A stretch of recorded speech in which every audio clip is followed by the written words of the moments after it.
My son keeps bringing home gifts from his new friend. They're all items from the cold case murder in our basement from 1987. It started 3 weeks ago when my son Tyler came home with a silver bracelet. He's 7 years old and said his new friend gave it to him at the park. I asked what friend and he said, the nice man who lives in our basement. We don't have a basement. Our house was built in 1985 and the floor plan shows no basement. Just a concrete foundation. I laughed it off. Kids have imaginary friends. But then he brought home a red scarf 2 days later, then a wedding ring, then a pair of women's glasses with a cracked left lens. I asked Tyler where he was really getting these things. He kept saying the same thing.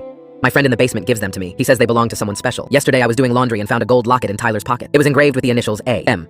and had a photo inside. A woman in her 20s with dark hair. I didn't recognize her. I googled, am missing person 1,987 inches and our address. The first result made my stomach drop. Angela Martinez, 26 years old, disappeared from our street on March 14, 1987. Last seen entering the house that used to stand at our current address. The house burned down in 1988, and ours was built on the same lot. Angela was never found. The article listed items she was wearing when she disappeared.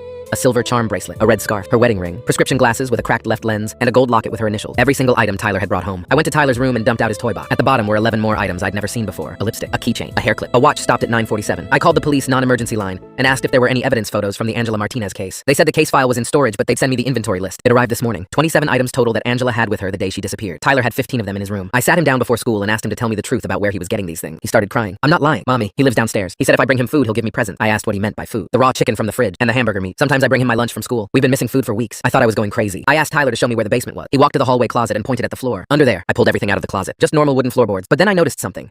One board was slightly higher than the others. I pulled it up. There was a crawl space underneath and a ladder going down into complete darkness. The house record said there was no basement, but there was. Someone had hidden it. I grabbed a flashlight and climbed down. The space was maybe 6 feet tall and stretched under the entire house. The walls were concrete and water stained. In the corner was a sleeping bag, empty food containers, and a pile of bones, human bones. Next to them was a purse. Inside was a driver's license. Angela Martinez. She never left. She'd been here for 37 years, right under our house. But that wasn't the worst part. On the wall was a calendar. Every day for the past 3 weeks had a checkmark. And today's date had a note written in shaky handwriting. Boy brought enough food. Strong enough now. I heard the floor creak above me. Tyler's voice called down. Mommy, my friend says it's time to come back up now. He wants to meet you, but Tyler was at school. I dropped him off an hour ago. The voice called again, mimicking my son perfectly. Mommy, please come up. I'm scared. I climbed the ladder as quietly as possible and looked through the gap in the floorboard. Standing in the closet was something that looked like Tyler. Same height, same clothes, same face. But its neck was bent at the wrong angle and its eyes didn't blink. It smiled at me with too many teeth. Tyler's sleeping now, it whispered. He's downstairs with Angela. It's your turn to bring me food.